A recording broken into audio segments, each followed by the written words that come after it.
ये देखो, ये कुछ सूत्र है, इसको जान लेना जरूरी है। ठीक है, जैसे हमको दिया हुआ है त्रिभुज का क्षेत्रफल, तो त्रिभुज का क्षेत्रफल का सूत्र होता है 1/2 आधार गुणित ऊंचाई। ठीक है, उसके बाद है समकोण त्रिभुज का क्षेत्रफल। समकोण त्रिभुज बोलेगा तो 1/2 आधार गुणित लंब। ऊंचाई की जगह हम क्या आ जाएगा, अब लंब आ जाएगा। उसके बाद है हमारा समबाहु त्रिभुज का क्षेत्रफल। तो समबाहु त्रिभुज जिसके तीनों भुजा क्या होते हैं, बराबर होते हैं, उस समय समबाहु त्रिभुज का क्षेत्रफल बोलेगा तो कर्ण 3/4 और भुजा का घात 2। ये समबाहु त्रिभुज का क्षेत्रफल का सूत्र है। और एक है समकोण समद्विबाहु त्रिभुज। तो समकोण भी है और समद्विबाहु है जिसकी 2 भुजा बराबर है, और समकोण भी है मतलब एक कोण 90 अंश का है। तो उस स्थिति में समकोण समद्विबाहु त्रिभुज का क्षेत्रफल बोलेगा तो 1/2 और जो समान भुजा रहेंगे उसमें दिया रहेगा उसका घात 2 करेंगे।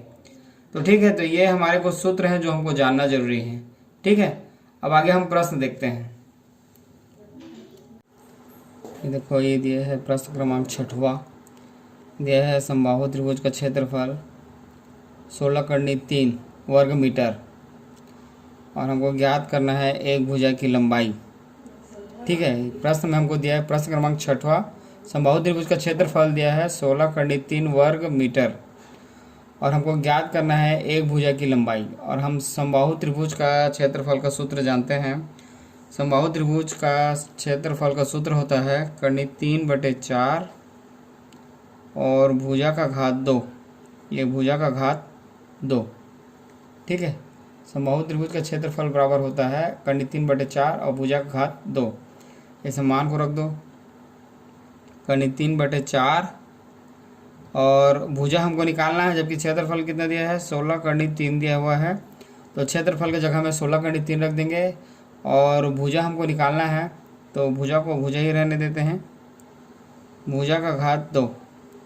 तो देख लो, ये कर्ण 3 आपस में कैंसिल हो गया और इसका तिर्यक गुणा होकर क्या हो जाएगा, ये 16 चौक 64। तो यहाँ पे क्या आ जाएगा, भुजा का घात 2 बराबर 16 × 4। यदि इसका गुणा नहीं करना चाहोगे तो ऐसे रख देना। ठीक है, या फिर गुणा करना है तो गुणा कर लो, 16 चौक 64। अब जब हम भुजा का मान निकालेंगे तो ये वर्ग है, वर्ग को जब इधर भेजते हैं तो ये वर्गमूल बन जाता है। 64 का वर्गमूल आएगा 8। ठीक है, 8 मीटर। ठीक, अतः एक भुजा की लंबाई कितना होगा, अब 8 मीटर। 8 मीटर होगा, ये हमारा आंसर है। ये देखिए, हम देखते हैं प्रश्न क्रमांक 8वां। ठीक है, इसमें हमको दिया है समकोण त्रिभुज का आधार। समकोण त्रिभुज का आधार दिया है हमको 60 मीटर। ठीक है, और हमको इसमें कर्ण की लंबाई दिया है, कर्ण दिया है 61 मीटर।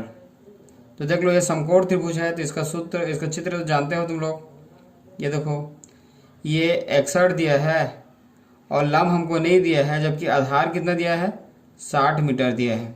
ठीक है, तो हम लोग इसको पाइथागोरस प्रमेय से हल कर लेंगे। पाइथागोरस प्रमेय से, पाइथागोरस प्रमेय से हल कैसे करते हैं, तो हम सूत्र जानते हैं ना, कर्ण का वर्ग बराबर आधार का वर्ग प्लस लंब का वर्ग। और हमको क्या निकालना है, लंब निकालना है। तो लंब का वर्ग बराबर हो जाएगा कर्ण का वर्ग मतलब 61 का वर्ग माइनस 60 का वर्ग। अब इसको हल करने के लिए एक बार इन दोनों को जोड़ दो और एक बार दोनों को घटा दो।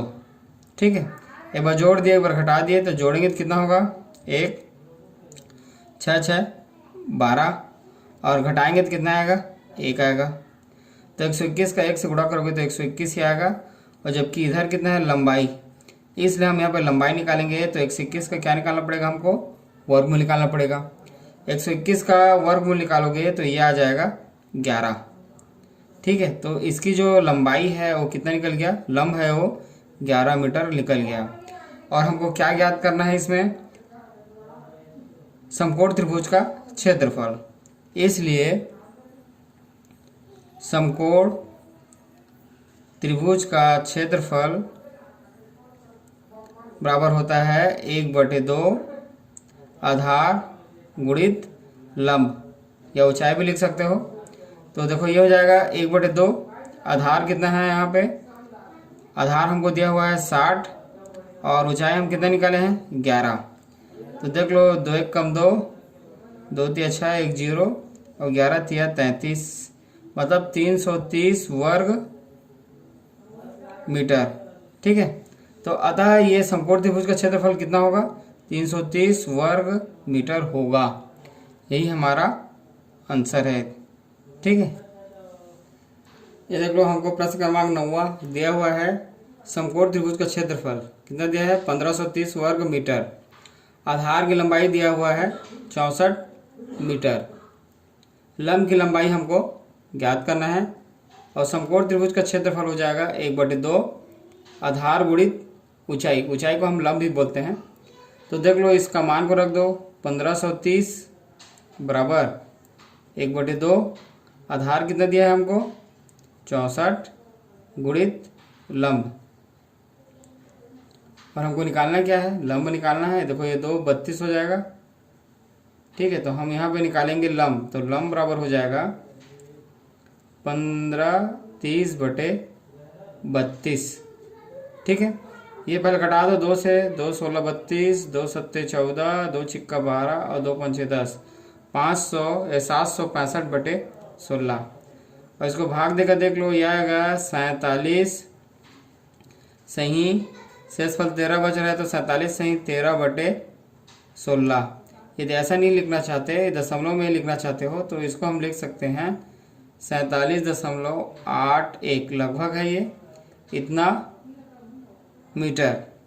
ठीक है, तो लंब की लंबाई हो जाएगा 47.81 मीटर या 47 सही 13/16 मीटर।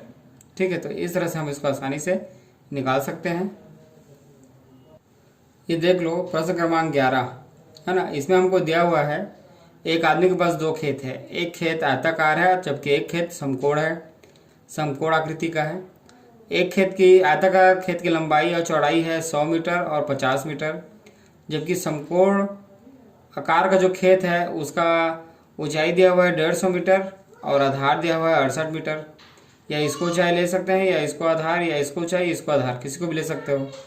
अब हमको ये पता करना है कि इन दोनों खेत में किसका क्षेत्रफल अधिक है, मतलब इन दोनों में कौन खेत का क्षेत्रफल अधिक है, कौन सा खेत का क्षेत्रफल अधिक है, ये हमको पता करना है। ठीक है, तो सबसे पहले हम लोग चित्र का नाम देना चाहो दे दो, ए और बी।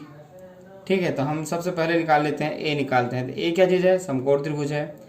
तो समकोण त्रिभुज का क्षेत्रफल, समकोण त्रिभुज का क्षेत्रफल होता है 1/2 आधार गुणित लंब या ऊंचाई। ठीक है, तो ये आ जाएगा 1/2, आधार दिया हुआ है 68 और लंबाई दिया हुआ है 150। तो इसको गुणा भाग कर दो, देखो 2 3 6 और 2 चौके 8, 34 गुणित 150। तो आ जाएगा 0, 15 चौक 60 का शून्य हासिल 6, 15 3 45 और 6 51। तो 5100 वर्ग मीटर खेत ए का, मतलब समकोण त्रिभुज का। और खेत बी को हमको देखना है, ये है आयताकार। तो आयत का क्षेत्रफल होता है लंबाई गुणित चौड़ाई, लंबाई गुणित चौड़ाई। तो इसकी लंबाई है 100 और चौड़ाई है 50। तो इसको गुणा कर दो, 5 एकम 5 वर्ग मीटर। अतः स्पष्ट है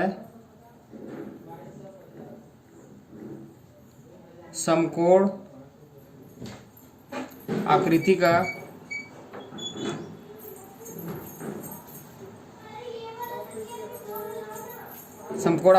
का खेत का क्षेत्रफल अधिक है। और कितना अधिक है, 100 वर्ग मीटर अधिक है। ठीक है, तो इस तरह से इसको हम आसानी से हल कर सकते हैं। ठीक, बाकी इसमें क्वेश्चन को बनाकर देखना।